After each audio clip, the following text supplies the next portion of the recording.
So how did we add pegs to our Zooz 750 e-bike? That's coming right up.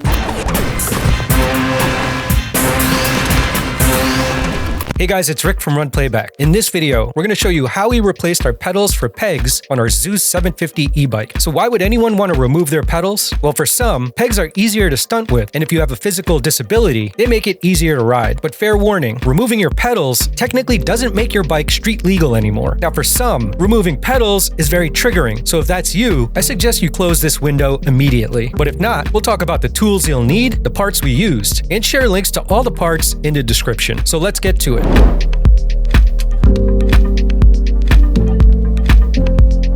Here's the tools that you're gonna need. A Shimano bracket tool, a Park bracket tool, 2 7/8 inch deep sockets. They only had one deep socket at the hardware store, so I had to get a short one, but definitely get 2 deep sockets instead. Scissors, 2 3/8 inch drive socket extensions, 2 3/8 inch socket wrenches, 10mm Allen key, 5mm Allen key. Now here's the parts that you're gonna need. A pair of 25/9 bike pegs, 5 14mm washers, 1 14mm by 130mm hex bolt, 1 14mm nylon nut, 2 standard bike bottom bracket cups, some zip ties, and some skateboard grip tape, which is optional. All right, now I'm going to show you how to take the crankset off the Zooz. Take your 10mm Allen key, remove the crankset cap. You want to do this carefully. It's only made out of plastic, so you don't want to put too much torque into it. Take your 5mm Allen and loosen the bolts on the crank arm. Now you take your Shimano bottom bracket tool and you're going to put it on the bracket cup and turn counterclockwise to loosen it. So the cup should just slide out, and this is the sleeve for the cup. If you look closely, it'll show you the direction that the cup should be facing. Just to speed things up, I took the chain off before we filmed this video. So now you want to slide the crank arm this way, and you want to go slow, and you'll notice that the pedal assist sensor is attached. So you just want to slide it down carefully. You just use a little bit of force here.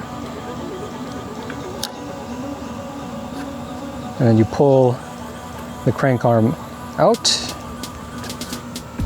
Slides right out. Now you take the pedal assist sensor, fish the wire up there.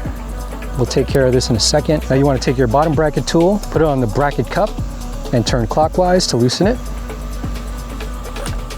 Now you'll see that the bottom bracket is completely empty. Now you want to take your standard bottom bracket cups, as well as a stock bottom bracket sleeve. You're going to remove it from the stock bracket cup. Now you take the right side bottom bracket cup, put it on the right side of the sleeve, and you put it into the bottom bracket and turn it counterclockwise. Just use your hands. You don't really have to get this super tight, but if you have this Park tool, you can just turn it like that, and that's good enough. Now the left side bottom bracket cup turns clockwise. Just use your hand, take the Park tool, and you could just hand tighten this, and that should be good. Now you're going to take your socket wrenches, and you're going to put the extensions on. And you want to make sure you're tightening it clockwise. Take your 7/8 inch deep sockets, put it at the end of the extensions. There you go. Next you'll take your washers. So you have 5 washers here. What you want to do is put 3 washers on the top of the bolt, and you're going to feed it into the first peg like so. This gives you the most threads when you bolt on the nylon nut. Now we take 1 outside washer, and we put it on the end here. This is going to lay flat against the bottom bracket cup. So now we take this whole assembly and we feed it in from the left side like so. And we put the outer washer against the bottom bracket cup on the right, and then the other peg on this side. You just want to hold it steady. Put the nylon nut inside of the socket. This is going to be a little tricky. If you have 2 people, it'll be easier, but I'll show you how to do it by yourself. So what we want to do is kind of feed the sockets in at the same time and make sure they catch. And you want to feed the bolt and make sure it tightens up. Okay, I feel it tightening. You keep turning. Now if you want to angle the words, the 25/9 logo up, you can. not really that important, especially if you put grip tape over it. It'll cover the logo. You want to make sure the pegs are centered up on the bracket cups. So as it gets tighter, you want to make sure that they're completely centered.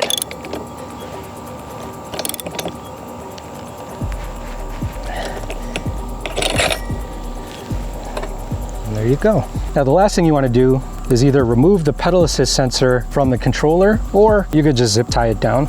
It's up to you. If you want to put the pedals back, you probably want to just keep it attached to the bike. You don't want to have to route it through the frame or anything. So you can just do this.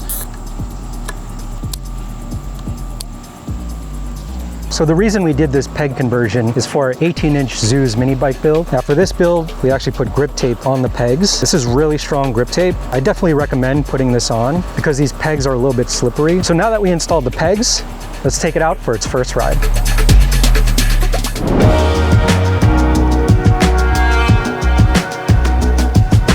First ride with our peg conversion for the Zooz 750.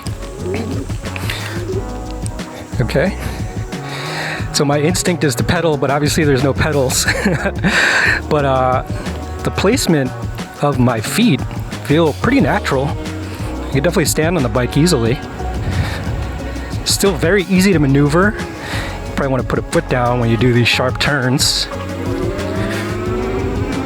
But otherwise, feels really good. You know, I also have my back pegs as well. Front. Yeah, I like it. Now you don't get that extra torque that you might get when you're pedaling. You still have a lot of control over the bike. Really easy to transition from the front to the back. Plenty of mounting points to do whatever you want on the bike. So the only thing I would suggest is adding grip tape to the pegs so your feet will stick on it a little bit better. The 25/9 pegs are really smooth and you just want some grit so you can actually stand up and feel more comfortable and plant it on the bike. Pretty easy conversion. It's not permanent, so you can always take it off, but I kind of like it. Bye.